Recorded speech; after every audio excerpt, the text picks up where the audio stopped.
They were wealthy, admired. Devout, their estate overlooked the quiet town of Grayford for 2 centuries. But beneath their home lay a chapel no one built, a chapel older than the family, older than the town itself, and by the time anyone descended its stairs, the Bellamy name had already vanished. The fields around Grayford were quiet. A thin fog rested low to the earth, unmoving, as if the wind avoided the place. The trees were old and crooked, bending away from the soil. Even in the early light, the land looked reluctant. In 1802, the Bellamy family purchased these 300 acres. To outsiders, it seemed a symbol of wealth and permanence. Rolling fields, a stone manor planned at the highest point, a view that stretched for miles. But the locals had another name for it. They called it hollow ground, not because it was empty, but because it rang when you stepped too hard. They said the earth sounded wrong, like a drum stretched too thin. Servants working the grounds told stories of nights when the ground itself seemed to hum low, soft, almost like the toll of a bell. And yet, there was no church in Grayford, no tower, no iron bell. For miles most dismissed it. Every new estate attracts rumors. Every old family inspires a whisper or two.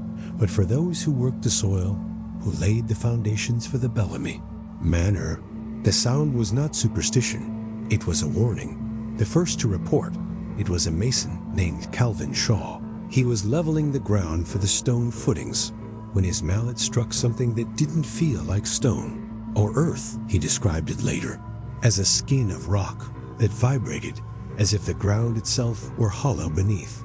That night, Shaw returned to the tavern in Grayford pale, and shaking, he told the barkeep he'd heard something move far below the soil, a sound he could only describe as breathing. No one believed him, not then. He never returned to the job. Others replaced him, bricklayers, carpenters, laborers, who needed the pay more than they feared the rumors. Some claimed they never heard a thing, but a few, those who stayed through the autumn of 1802, remembered nights when the air carried something faint and metallic, a sound that came in intervals, like a bell tolling for a service. No one attended. The Bellamys themselves never acknowledged the stories. Nathaniel Bellamy, the patriarch, dismissed them as rural anxieties. He brought his wife, Clara, and their 2 children to the estate in December. Their arrival was marked by a lavish feast, with guests from Philadelphia, and beyond the estate was lit by hundreds of candles, music echoing through the unfinished halls.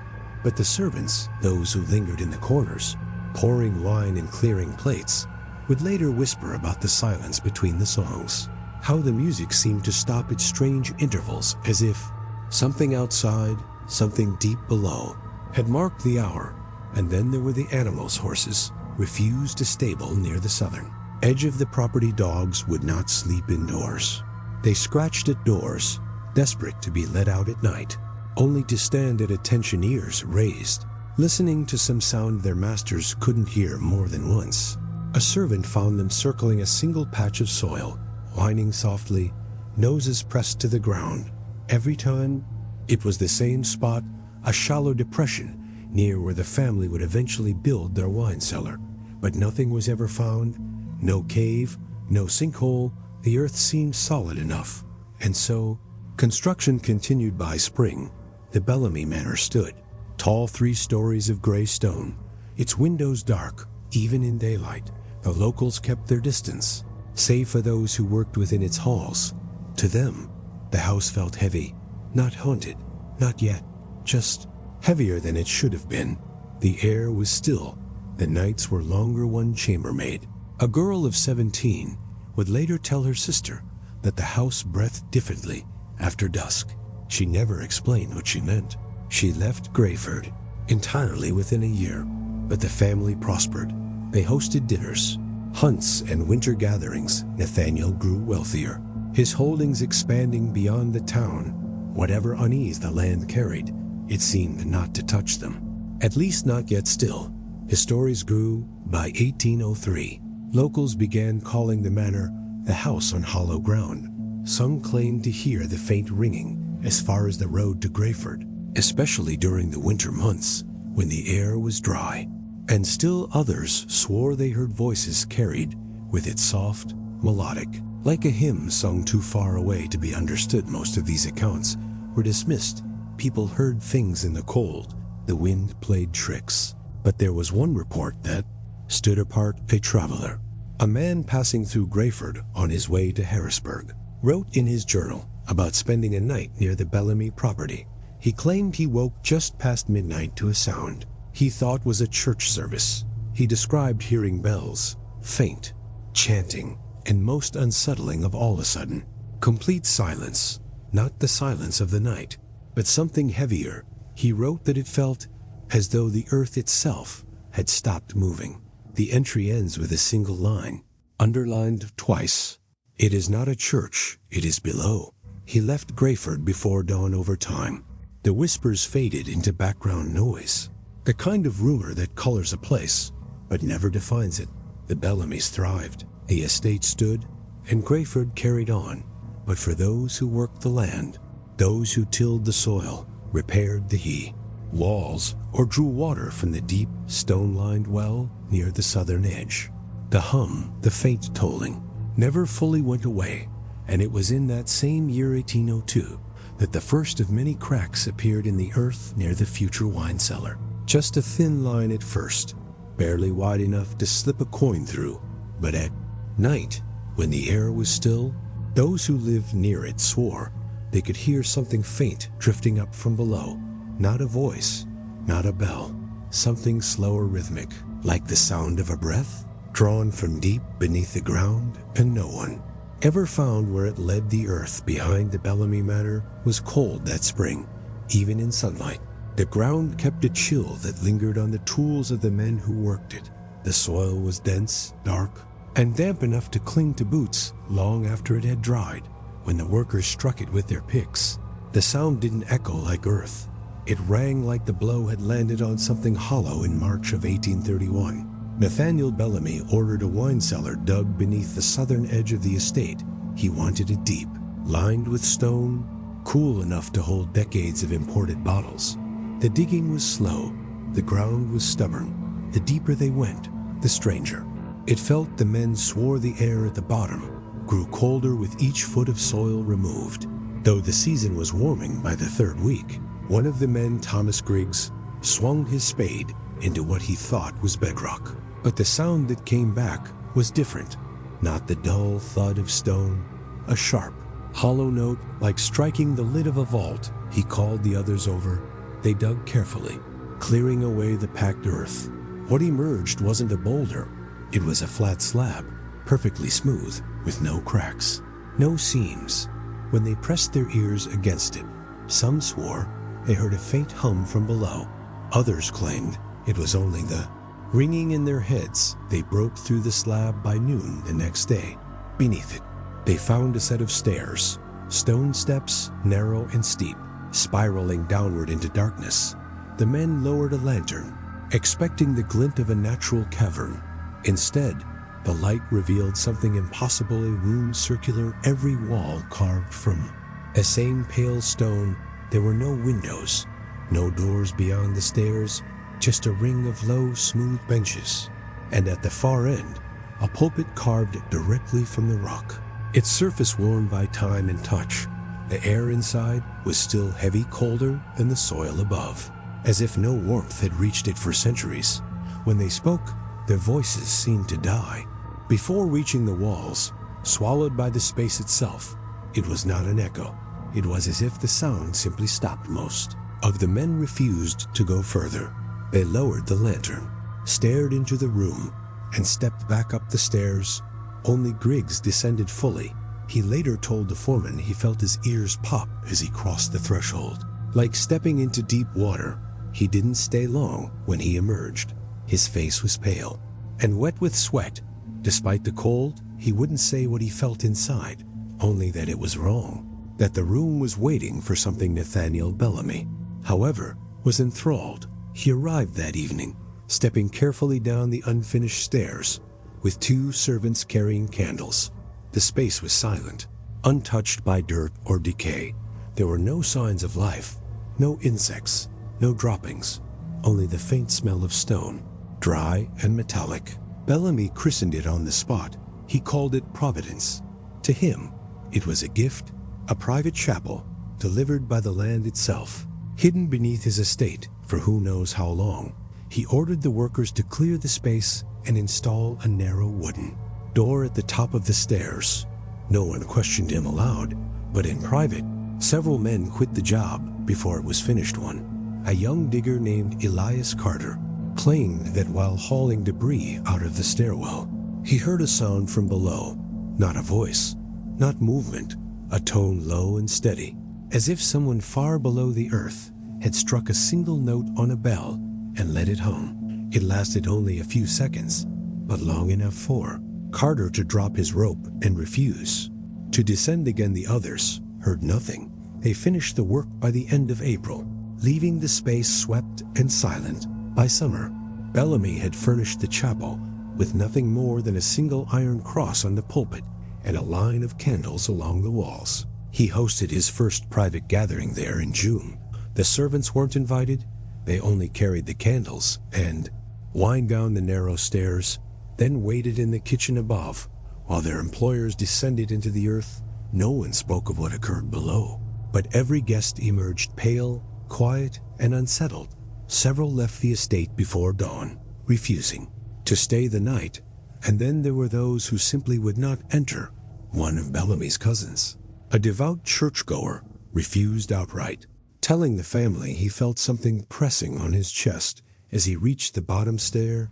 Another man, a local pastor, came to bless the space at Clara Bellamy's request. He took 3 steps into the room, stopped, and turned back up without a word. When asked what he had felt, he simply shook his head and said, "That is not a place for prayer." Still, the Bellamys continued to use it. They lit the candles, they poured the wine, they sat in silence for hours at a time.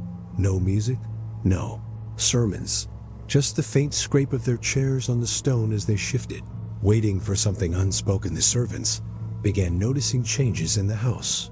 Above, the nights grew quieter. Even the wind seemed reluctant to pass through the open windows. The animals, already restless, grew worse, whinnying at night, pawing at the stable floors, refusing to approach the cellar door. One dog, a large black hound, was found dead on the threshold one morning. There was no wound.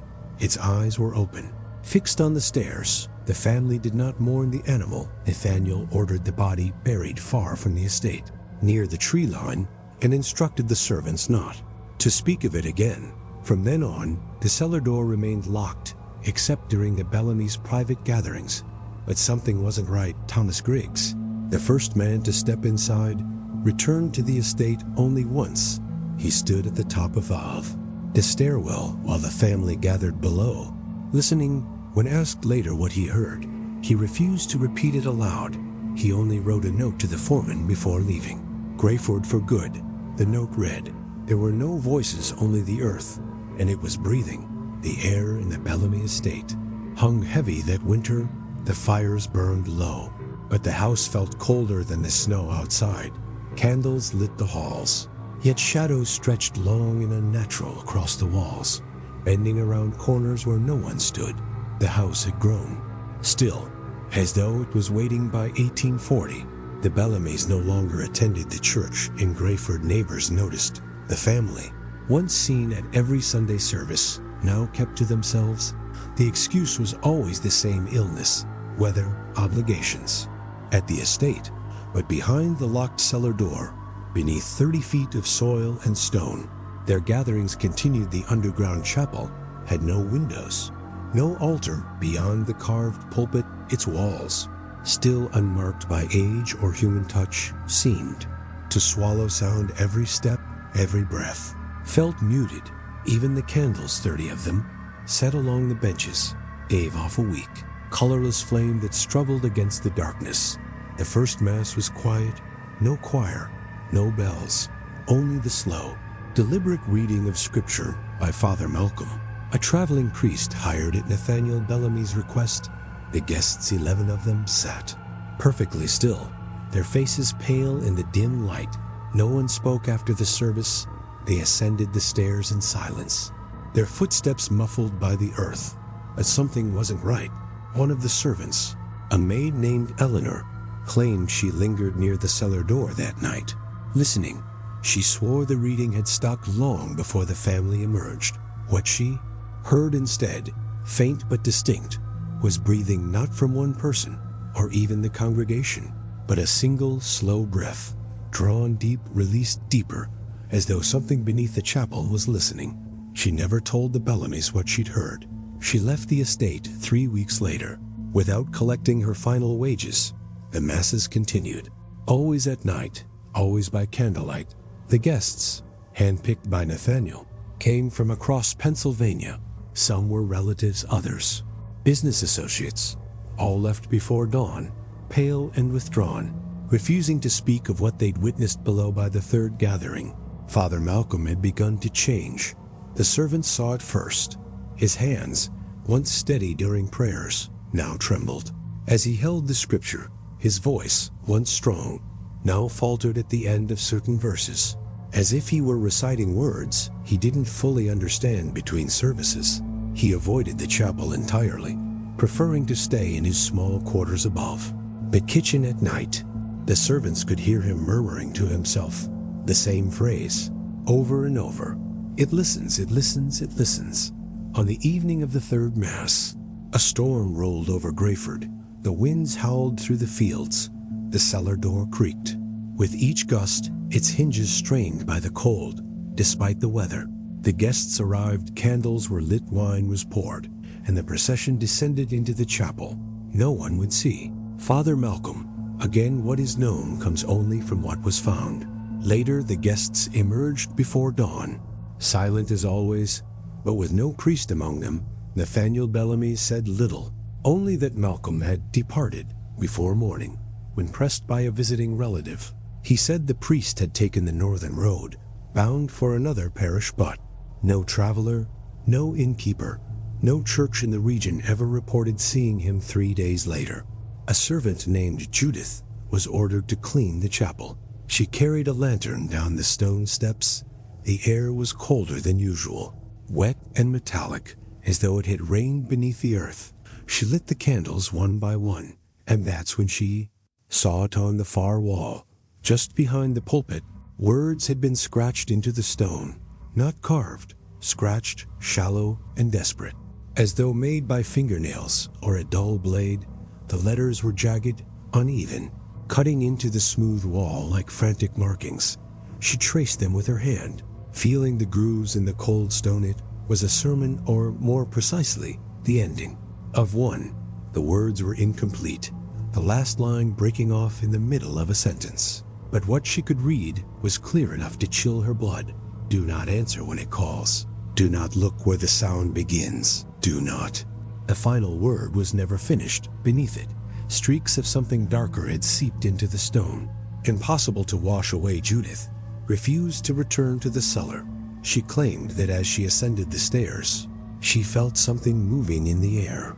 Behind her, not touching her, but following closer with each step. When she reached the top, the lantern went out. She ran from the estate before anyone could stop her. Nathaniel ordered the markings on the wall covered with a draped cloth. He forbade the servants from speaking of it. The masses continued without a priest, and from that point on, no one, not a servant, not a guest, not a family member, would descend those stairs alone, because more than one of them had begun to notice. In the silence of that underground chapel, when the scripture stopped and the candles burned low, something else began to breathe. The Bellamy manor stood quiet that summer. The air inside its halls was still, so still that every footstep, every door hinge, felt too loud. Servants whispered that even the wind refused to move through the windows. The house had always carried a weight, but in 1858, it grew heavier. That was the year Clara Bellamy gave birth to her third child, a daughter born beneath low candlelight on a night when the sky was the color of slate. The midwives said the delivery was uneventful. The baby was small, pale, her eyes open and unfocused.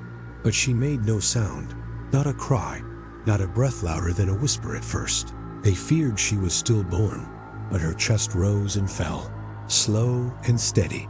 Her eyes followed the midwife's hand as it moved through the air. The only thing missing was a voice. They named her Miriam, though in time, no one in the manor called her that among the servants. She became something else. They called her Silence for weeks. The household adjusted to her presence. No wails in the night, no soft coos or startled gasps. Only the sound of the rocking cradle near the nursery fireplace. The quiet was unsettling, but not yet unnatural. Not until the lullabies began. The first to notice was a maid named Ruth. She was walking the upper hall late at night, carrying a lantern. When she paused near the nursery door, the child was inside, alone. But Ruth swore she heard a tune drifting through the wooden panels, soft, gentle, a lullaby, sung in a language she couldn't place. The sound didn't come from the cradle. It seemed to seep from the walls themselves, faint and layered, as though many voices were humming in unison. She opened the door. The room was silent. The child's eyes were open, fixed on the far corner of the ceiling. The air felt colder than the rest of the house when Ruth told Clara Bellamy. The lady of the house dismissed it. She said the maid was overtired, imagining things. But within the week, 2 other servants heard it as well. One, a cook, described the tune as a hymn without words, a sound that seemed to echo through the floorboards, even when no one stood in the room. And then came the decision that unsettled them all. Nathaniel Bellamy ordered the child's cradle moved, not to the nursery, not to the master bedroom, but to the top of the stairwell that led down to the chapel, at the very edge of the first step, where the stone descended into the earth. He told the servants the lower halls were cooler, more comfortable for the child, but no one believed that explanation. Chapel stairs were avoided by nearly everyone in the house, even the Bellamy guests. Those handpicked for their silent gatherings avoided lingering near that door. The air there was always colder. The stone steps seemed to draw sound down into the dark. And now, at all hours, the child slept just above that threshold, her pale face tilted toward the black below. But something wasn't right. One of the footmen, Henry, was tasked with carrying fresh linens to the cradle each night. On his 4th visit, he swore he heard a sound as he approached. Not the lullaby, something lower, a deep hum, rising and falling like the distant toll of a bell.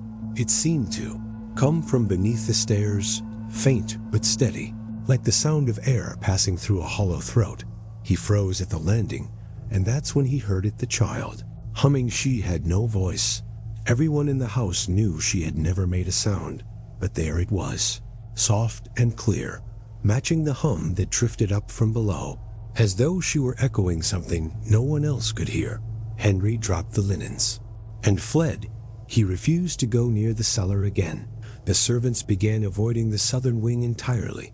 Food was delivered to the family on trays and left near the dining hall. Away from the stairs, those who had to pass by swore the air near this cradle carried a pressure, like walking too deep into water. Some claimed the candle flames bent toward the stairwell, as if drawn by an unseen draft, though the air itself never moved by autumn. Clara Bellamy herself had grown pale and withdrawn. She rarely left her room. When she did, her eyes lingered on her daughter longer than they should have, her lips moving as if in prayer. She was seen more than once standing over the cradle, her hands trembling, whispering words too softly to understand. More than one servant believed she wanted to move the child, to take her away from the stairs. But Nathaniel forbade at the gatherings in the chapel. Continued guests descended past the cradle, their faces stiff, their eyes averted. Some swore the humming followed them down the stairs, though no one ever spoke of it aloud, and the child, always silent when awake, continued to hum in her sleep, always the same low, steady tone, always when the family gathered below. Then, in late November, Ruth, the same maid who first heard the lullaby, left the estate without notice. She told a carriage driver on her way out of Grayford that she had woken one night to find herself standing at the top of the chapel stairs. She had no memory of leaving her bed. The cradle was empty, but the humming was coming from below. She refused to step foot on Bellamy land again. From then on, none of the servants lingered in the halls after dark.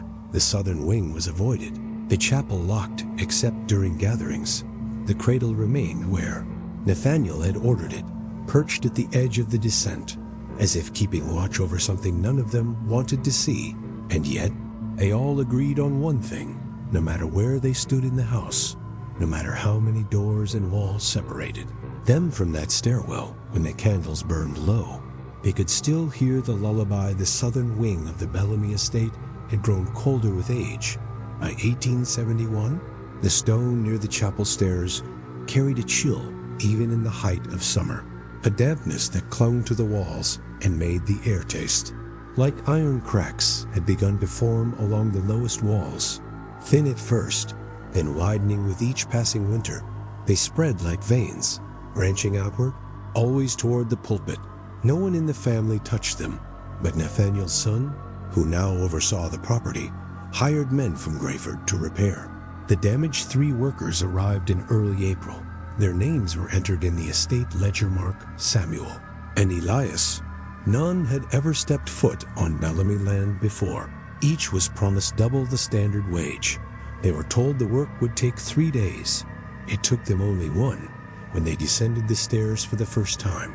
Lanterns in hand, the air-shifted Mark would later describe the feeling, not in words, but by drawing it in the dirt. When someone asked, he traced a single line downward, then circled it again and again, spiraling inward until the line vanished beneath his fingertip.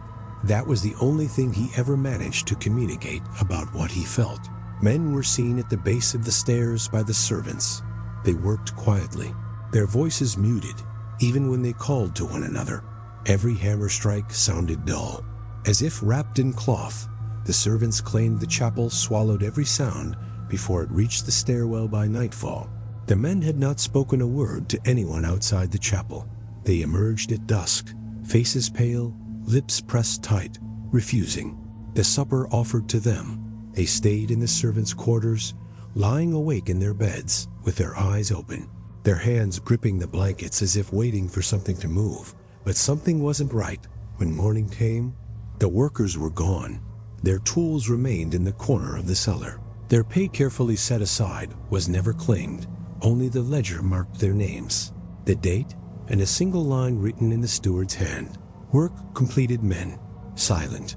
For weeks, no one knew where they'd gone. The family made no effort to find them, but the locals whispered, especially when one of the men, Elias, was seen weeks later in the woods north of Grayford, was found by a hunter, thin, filthy, kneeling in the dirt beneath a ring of dead trees. His hands were raw, nails torn and blackened from scraping circles into the soil. Not words, not symbols, just endless rings over and over until the ground was marked with dozens of them, spiraling outward like the growth lines of a tree. The hunter tried to speak to him, but Elias's mouth opened only enough to release a dry, rasping breath. No words, no scream, nothing, and that's when he heard it. The sound Elias made as he exhaled was not a voice.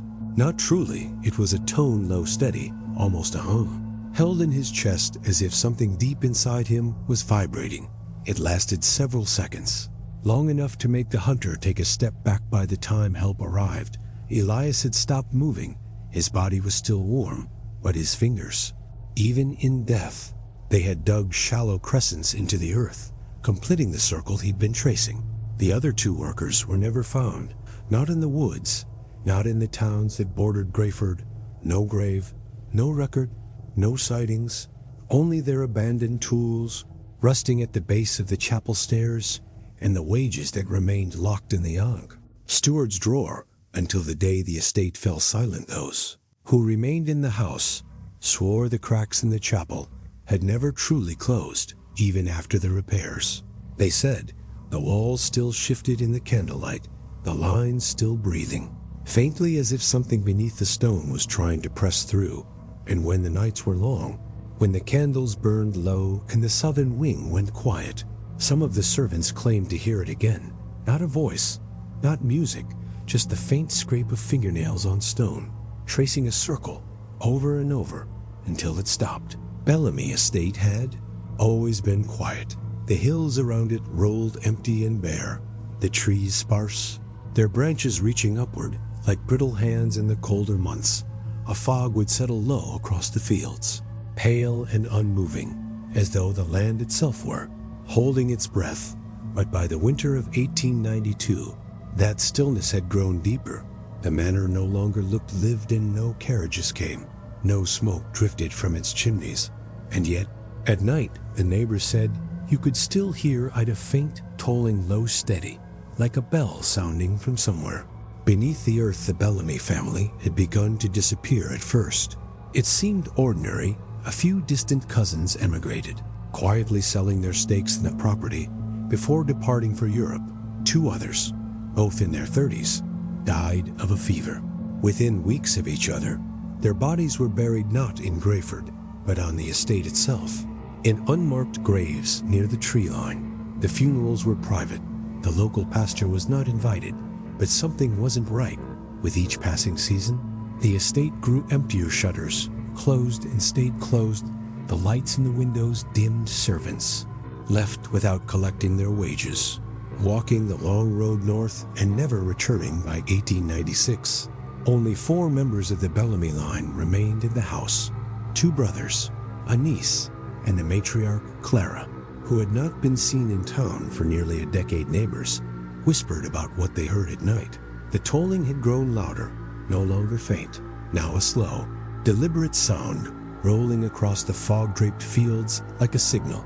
Some said it came only after midnight. Others swore they heard it just before dusk, as the sun sank behind the hills and the shadows stretched long across the estate's walls.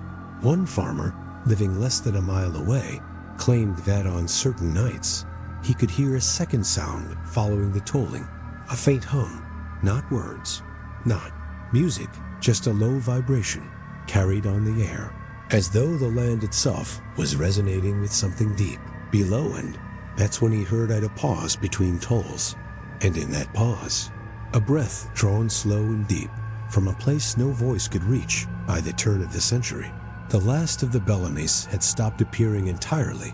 The 2 brothers, once seen riding into town for supplies, were never spotted again. Clara's niece, a pale girl with distant eyes, was rumored to have been sent away, though no ship's registry or travel record ever confirmed it. And Clara Bellamy, herself old, frail, nearly forgotten, was said to still walk the halls at night, lantern in hand, descending the chapel stairs alone while the house above sat silent. No one could prove it, but several locals swore they'd seen her light moving in the southern wing through the trees.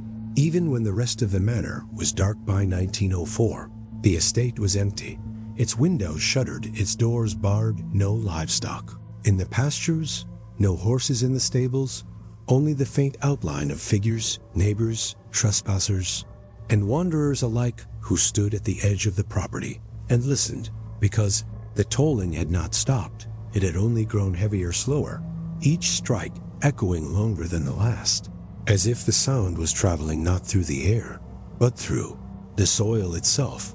It was no longer just a distant hum beneath the earth. It was something the listeners could feel in their feet, their ribs, the backs of their teeth. A group of townsmen gathered one evening to investigate. They carried lanterns and ropes and made their way to the southern wing. The cellar door was locked, but the wood was brittle with age. It took only a few blows to break it open. The air that spilled out was damp, heavy, metallic, the kind of cold that settles in bone. The steps leading down to the chapel were covered in dust, though the footprints of someone or something had disturbed the top layer. Dozens of small circles, traced by a bare fingertip, marked the railing all the way down. None of the men went further, not when they reached the final landing and felt the floor beneath them vibrate, not when they heard, faint but distinct, the sound of a bell tolling somewhere far below, followed by a long, slow exhale that pressed against their ears and rattled their ribs. They left the door open behind them. They left the estate, and none returned to Grayford again. For years afterward, the manor stood empty, but the tolling continued. Travelers who camped near the property spoke of waking in the dead of night to feel the ground hum beneath their bedrolls. Some swore they could hear a faint lullaby threaded between the strikes, soft and distant, carried. Through the fog like a half-remembered dream, no one dared step foot inside the chapel again. Not even the curious, not even the desperate, because by then, everyone in Grayford had come to believe the same thing. Whatever was beneath the Bellamy estate had not fallen silent, and it was no longer waiting. The Bellamy estate sat empty for months, its windows shuttered, its gates rusting in the damp Pennsylvania. Ere the fields were overgrown, the paths swallowed by weeds and fog, but the house itself stood unbroken, looming against the gray horizon like a monument no one wanted to claim. By 1912, after the last surviving Bellamy had died, the property was prepared for auction. 5 buyers toured the home. Not one of them placed a bid. The first visit was in late spring. A wealthy merchant from Pittsburgh, accompanied by his wife and 2 clerks, arrived by carriage at dusk. The house had been unopened for nearly a year. The air inside was still, layered with the smell of stone and mildew. Their footsteps echoed too sharply against the hardwood floors, as though the walls themselves were pushing the sound back. The wife commented softly that it felt like walking inside a church. They made their way through the halls, their lanterns cutting pale circles into the dark. The bedrooms were stripped bare. The study smelled faintly of ash, though the fireplace had been cold for months. When they reached the southern wing, the wife stopped. The corridor was colder there. Each step carried the faint vibration of something beneath the floorboards, a slow pulse that made the lantern flames tremble. The merchant insisted they turn back. They did. He never made a formal offer. When asked by the auctioneer, he only said the place was not fit for the living. 2 more buyers came in June, business partners, looking to convert the estate into a boarding school. They walked the grounds by day, inspecting the stables, the empty orchards, the long, overgrown gardens. Both spoke of the property's potential.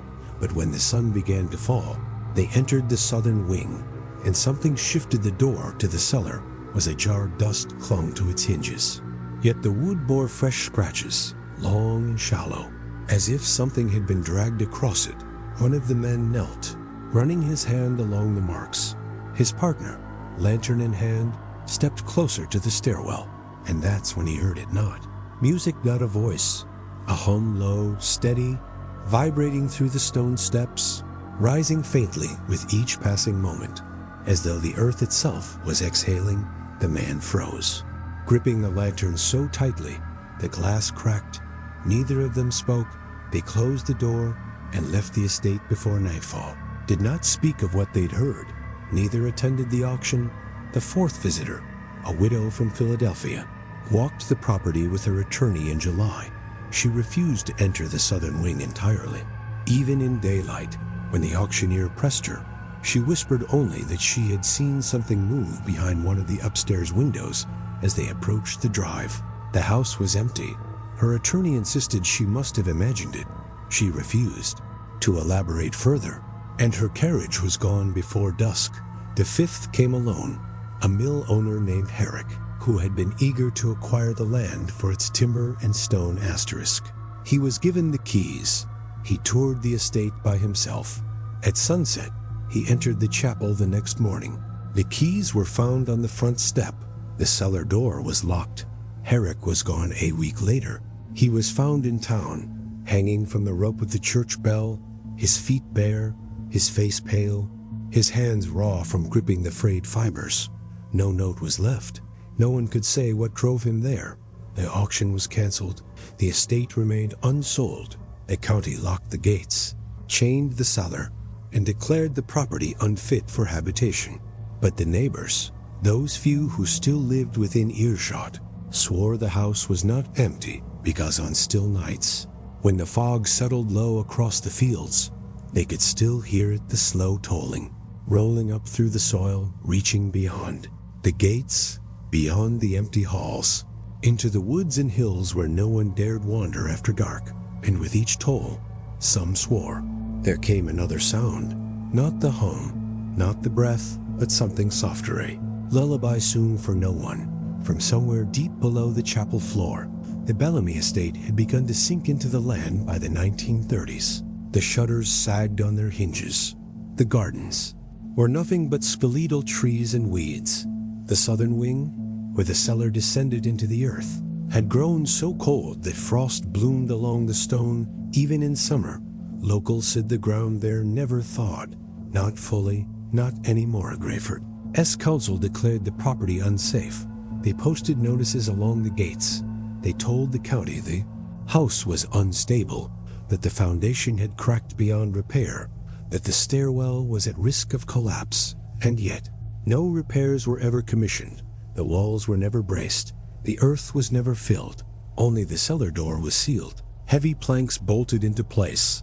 The hinges covered in layers of tar, as though to keep something in, but something wasn't. Wright Town records from that decade tell a different story among the council's financial ledgers. There is a column marked simply maintenance. Each spring, without fail, a payment would arrive, always the same amount, always from an unmarked account. The checks bore no bank insignia, no return address, only the initials PC in neat, slanted script. The money was deposited quietly, and for as long as it came.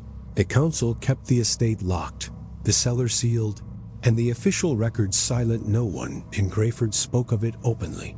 Not the mayor, not the clerk who filed the payments, not even the council members who signed their names beside each deposit when the matter was brought up years later in private interviews. Every official from that era gave the same answer. They claimed the payments were for public safety, but none could say where the money originated or what exactly it was meant to keep safe. Still, the rumors spread because despite the planks and bolts and tar, those who lived nearest to the estate swore the cellar had not gone silent. The tolling, faint and deep, continued through the winters. Sometimes it was only a single strike, echoing long through the soil before fading. Other nights, it would come in steady intervals, as though marking the passage of time in a place where no clocks existed.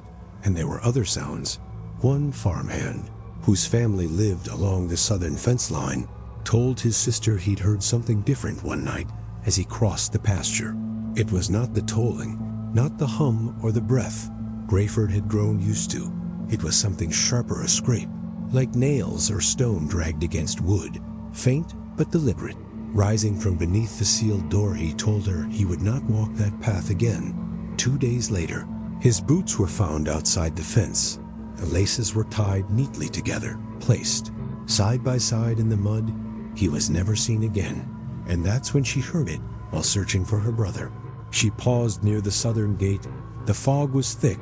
The house loomed dark in the distance, its windows black, the shutters rattling softly against a wind she could not feel then. From somewhere deep within the earth, beneath the planks and the tar and the layers of stone, a single bell struck out loud, not sharp, but long. So long it felt as though the sound was pulling the air from her lungs. By the time it faded, the pasture had gone, so still she could hear her own heartbeat. She turned back and left Grayford within the week. Payments to the council continued until 1939. No one knows why they stopped. No record shows the account closing. No explanation was given in the minutes of the final council meeting that year. Only the same word, written beneath the ledger entry for spring. Resolved, but the estate gates remained locked. The cellar stayed sealed, and those who lived near Grayford knew the truth. The payments might have stopped.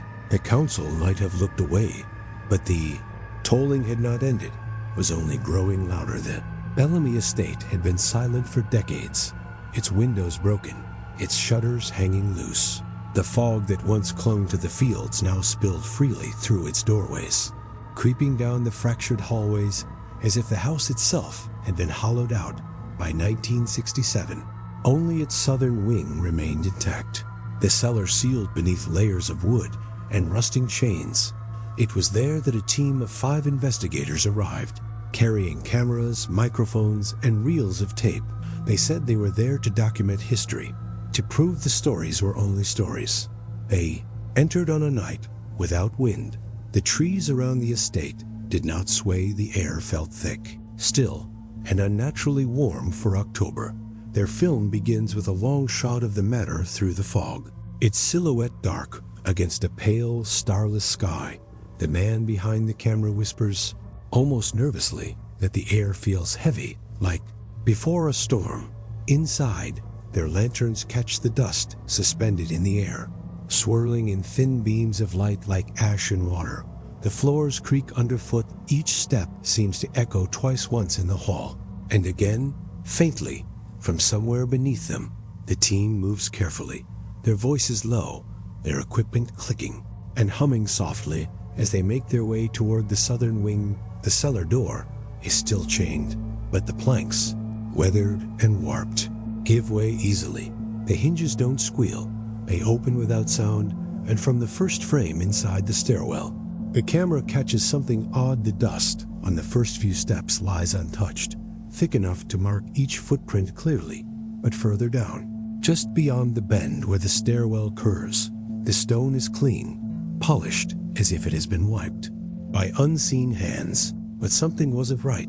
The footage shows them pausing halfway down, exchanging glances. The microphones pick up something faint, not a voice, not music, but a low, rhythmic vibration, as though the walls themselves were humming. One of the men murmurs that it feels like the sound is inside his ribs. They keep moving. The steps end in the circular chapel.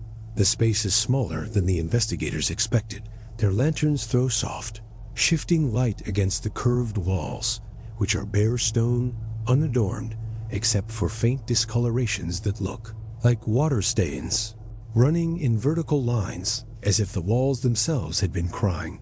The air down here is colder, damp. Each breath they take condenses in the flickering light at the center of the room. The pulpit stands exactly as described in every town record, carved directly from the stone, crude, featureless, but wet. The camera lingers on it. Drops of moisture cling to the rough edges and drip slowly onto the floor, forming a dark, uneven ring around its base. No water source is visible. The ceiling above is dry. The walls are dry. Only the pulpit seems to be weeping, and that's when he heard it. The man holding the microphone flinches. A sound, faint but sharp, cuts through the cold air. Not the hum, not the tolling, a breath drawn deep, slow, as if something beyond the walls had been holding it for far too long. The camera shakes slightly. One of the investigators whispers for the others to keep filming, his voice trembling as he glances toward the stairwell. Another suggests they leave. The footage catches the moment their lanterns dim, their flames pulled downward as if by a draft. Though the air in the chapel is still, the last frames fixed on the pulpit, the dripping has grown faster, the ring of moisture spreading outward, across the floor in thin, winding trails, like veins. The sound of the breath comes again, longer this time, deeper. The image flickers. The tape cuts to black. The 5 investigators never returned. Their van was found on the road 2 miles from the estate. Doors locked, equipment cases empty. The reels of film were discovered months later, stacked neatly outside the Grayford town hall. No note, no explanation. The final reel, the one that ends in the chapel, is marked in faded pencil, a single word, pressed hard into the cardboard sleeve, as though carved rather than written. Waiting. The Bellamy land is empty now. The manor is gone, collapsed in on itself years ago. The timbers and stone hauled off by scavengers. The remaining walls overtaken by ivy and moss. Only the cellar door remains, sunken into the earth, warped with age and sealed beneath a slab of concrete poured by the county sometime in the late 1980s. No path leads to it. The fields around it are wild and uneven, the grass growing in strange, concentric patches, as though the soil is shifting. From below, few people walk near it. Fewer still linger after dark, because at midnight, they say, the ground hums. It begins faintly, almost imperceptible, a low vibration that rises through the soles of your shoes, into your bones, before you even hear it. Then, like distant chimes, the sound grows distinct, soft, metallic strikes, unevenly spaced, drifting up from the earth as though echoing through a vast hollow chamber beneath the fields. A local farmer was the first to speak of it openly in 2004. He told a visiting reporter that the hum had grown louder over the years, no longer a faint pulse but a voice, carried through the dirt. He refused to go near the southern field anymore. When asked why, he only shook his head and said, "It feels like it's calling the ones who listen." But something wasn't right. The sound doesn't carry like a normal echo. It doesn't roll outward into the night air. It doesn't fade with distance. It seems to travel downward, as if the earth itself is drawing the noise deeper, pulling it into a space that isn't supposed to exist. Those who stand too long on the fields report the same sensation: an unease in their chest, a pressure behind their teeth, a faint ringing in their ears that lingers long after they leave. Then, there was the hiker in 2019. A man passing through Grayford recorded the sound on a handheld device. He camped near the southern edge of the property, set his recorder in the grass, and waited at 12:04 a.m. The ground began to hum. The chimes followed faint, deliberate, each one rising as though from beneath miles of soil, each separated by an unnatural stillness. When he played back the audio, the tones seemed to form a pattern. He sent the file to a colleague, an amateur linguist, who ran it through spectral analysis software. The results were not immediate, but after weeks of parsing frequencies and isolating tones, the pattern translated into words Latin, 4 of them: attendite, quia non potestis fugere. Listen, for you cannot escape. The hiker left Grayford the following morning. He has not spoken publicly since the original recording. However, continues to circulate in obscure forums and private archives, usually under anonymous accounts. Some who listen claim they hear nothing but faint, uneven bells.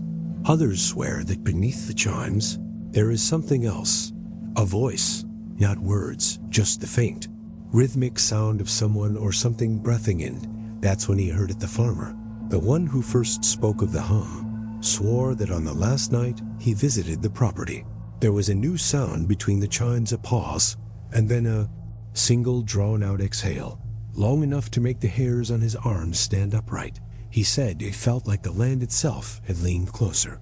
As if listening for him, he left the field, sold his property, and moved more than 200 miles away. Those who remain near Grayford, they still hear it, the hum, the chimes, sometimes faint, sometimes so heavy it makes windows rattle in their frames.